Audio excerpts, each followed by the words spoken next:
ওকে, আসসালামু আলাইকুম। কেমন আছো সবাই তোমরা? দেখো, আজকে একটা নতুন ট্রিক শিখবো, যেটা পিএইচ ক্যালকুলেশন আমাদের কাজে লাগবে।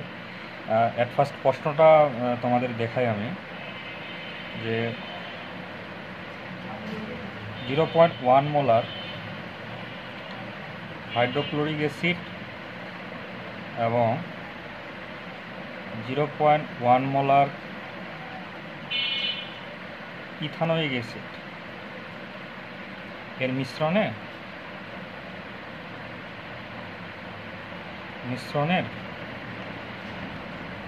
পিএইচ কত।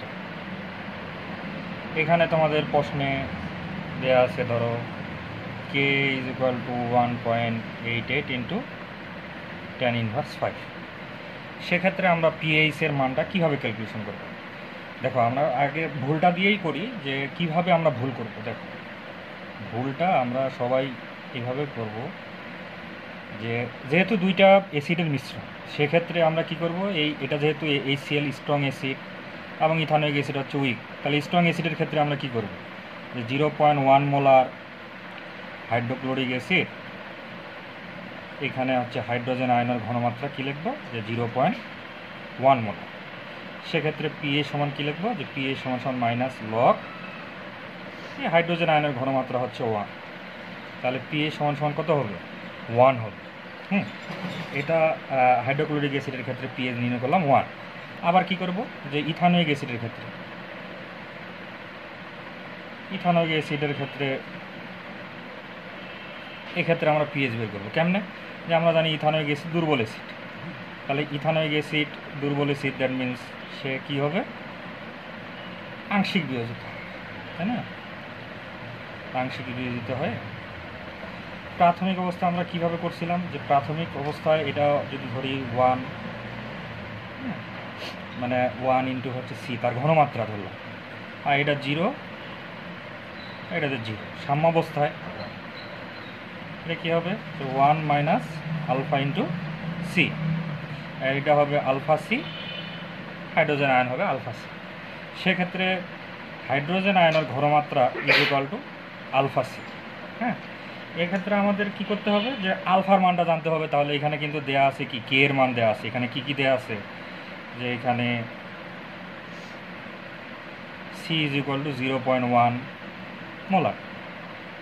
আবার দেখো, যে K is equal to 1.88 into 10⁻⁵। সেক্ষেত্রে কিন্তু আমরা কি জানি, যে আমরা জানি alpha is equal to root over, অসওয়াল্টের লঘুকরণ সূত্র থেকে কিন্তু আলফার মানটা আমরা দুর্বল অ্যাসিড বা দুর্বল তড়িৎ বিশ্লেষণের ক্ষেত্রে আমরা কিন্তু alpha is equal to root over K by C, এই সূত্রটা জানি। সেক্ষেত্রে মানগুলো যদি আমি বসাই দিই, দেখো 1.88 ইন্টু 10⁻⁵, হ্যাঁ, সি এর মান হচ্ছে কত, 0.1, আলফার মানটা আসবে হচ্ছে, তোমার এখানে ক্যালকুলেশন করে দেখবা, যে 0.138 এত আসবে। তাহলে হাইড্রোজেন ঘনমাত্রা কত হবে বলো দেখি, যে হাইড্রোজেনের ঘনমাত্রা হবে alpha into C, that means এখানে কী হবে, আলফার মানটা হচ্ছে কত, 0.137 ইন্টু সি এর মান হচ্ছে, আমরা জানি দেওয়া আছে কত প্রশ্নে, এত। তাহলে আলফা সি, অর্থাৎ হাইড্রোজেনের ঘনমাত্রা আমরা পেয়ে যাব কত, পাবো 1.37 ইন্টু 10⁻⁵। এক্ষেত্রে আমরা পিএ সমান কী বের করবো, যে পিএ সমান কী হবে, যে পিএ সমান মাইনাস লগ হাইড্রোজেন আয়নের ঘনমাত্রা, দ্যাট মিনস 1.37 ইন্টু 10⁻⁵। এক্ষেত্রে পিএ সমান সমান আসবে, দেখো ক্যালকুলেশন যদি করে দেখো 2.86। তাহলে টোটাল পিএইচ এই মিশ্রণের টোটাল পিএইচ আমরা কী বের করবো, কীভাবে আসবো, বের হবে, দেখো যে অতএব মোট পিএইচ, যে প্রথমে ছিল কত 1, এখন বের হলো কত, দুর্বলের ক্ষেত্রে 2.86 সমান সমান কি 3.86। হ্যাঁ, এটা কিন্তু অনেকে অ্যান্সার আমরা দিব যে এটাই অ্যান্সার, আসলে এতক্ষণ থেকে যেটা করলাম সম্পূর্ণটাই ভুল। হ্যাঁ, দ্রবণের পিএইচ যে 3 পয়েন্ট যেটা করলাম সেটা কিন্তু সম্পূর্ণটাই ভুল। এই যে সম্পূর্ণটাই ভুল। কেন ভুল দেখো বলি। ইথানোয়িক অ্যাসিড আমরা জানি হচ্ছে দুর্বল অ্যাসিড। এই দুর্বল অ্যাসিড আংশিক পরিমাণে বিয়োজিত হয়, তাই না? আংশিক পরিমাণে বিয়োজিত হয়। তো এখানে যখন আমরা এই ইথানোয়িক অ্যাসিডের মধ্যে যখন আমরা হাইড্রোক্লোরিক অ্যাসিড দিব, হাইড্রোক্লোরিক অ্যাসিডটি স্ট্রং অ্যাসিড, সেক্ষেত্রে হাইড্রোক্লোরিক অ্যাসিড সম্পূর্ণভাবে বিয়োজিত হবে। তাহলে হাইড্রোক্লোরিক অ্যাসিড সম্পূর্ণভাবে যদি বিয়োজিত হয় তাহলে ইথানোয়িক অ্যাসিডের বিয়োজন মাত্রা কি কমে যাবে না?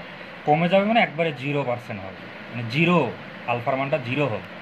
দ্যাট মিনস মানে আমরা এই মিশ্রণের ক্ষেত্রে মিথানোয়িক অ্যাসিড এবং হাইড্রোক্লোরিক অ্যাসিড এই দুইটা মিশ্রণের ক্ষেত্রে আমরা কিন্তু ইথানোয়িক অ্যাসিডের হাইড্রোজেন আয়নের ঘনমাত্রা কিন্তু 0 পাবো, কারণ সে তো বিয়োজিত হবে না, এমনি তো সে দুর্বল। আবার এখানে হাইড্রোক্লোরিক অ্যাসিড দিচ্ছি, কমন আয়নের কথা যদি চিন্তা করি সেক্ষেত্রে কিন্তু হাইড্রোজেন আয়ন অর্থাৎ ইথানোয়িক অ্যাসিডের ক্ষেত্রে কে এর মান বা এই মানগুলো যেগুলো আছে এগুলো পিএইচ নির্ণয়ের ক্ষেত্রে কিন্তু ব্যবহৃত হবে না। সেক্ষেত্রে উত্তর হবে, এটার উত্তর একবারে ছোট। এটার উত্তর হবে, এই প্রশ্নটা যেটা দিয়েছিলাম এই প্রশ্নের উত্তর হবে পিএইচ সমান সমান হবে কত, যে মাইনাস লগ কি হাইড্রোজেন আয়নের ঘনমাত্রা কত হবে, 0.1। কেন 0.1? কারণ হাইড্রোক্লোরিক অ্যাসিড সম্পূর্ণভাবে বিয়োজিত হবে। দ্যাট মিনস এখন মিশ্রণে কিন্তু শুধুমাত্র যে প্রোটনটা পাবো সেটা হচ্ছে হাইড্রোক্লোরিক অ্যাসিডের। তার মানে হাইড্রোক্লোরিক অ্যাসিডের ঘনমাত্রা কিন্তু দেয়া ছিল প্রশ্নে কত, 0.1। তার মানে এখানে এই মিশ্রণের ক্ষেত্রে পিএইচ কিন্তু কত হবে, 1 হবে। হ্যাঁ, অনেকে কিন্তু আমরা কি করব 3.86 মানে উত্তর দিব। তাহলে উত্তরটা হবে কত? দেখো এত বড় মানে অনেকগুলো কথা দিয়ে প্রশ্নটা তৈরি করা হলো, কিন্তু এখানে পিএইচের মানটা শুধু আসলে কত, 1। তো এই জিনিসটা আমাদের খেয়াল রাখতে হবে, কে স্ট্রং কে উইক। তাহলে স্ট্রং অ্যাসিড এর বিয়োজন মাত্রা কিন্তু একবারে নাই হয়ে যায় যখন আমরা স্ট্রং অ্যাসিড এর সাথে মিক্সার করব। তো এটা একবারে আনকমন ছিল প্রশ্ন, এই জন্য এটা তৈরি করলাম। ঠিক আছে, ভালো থাকো সবাই, আল্লাহ হাফেজ।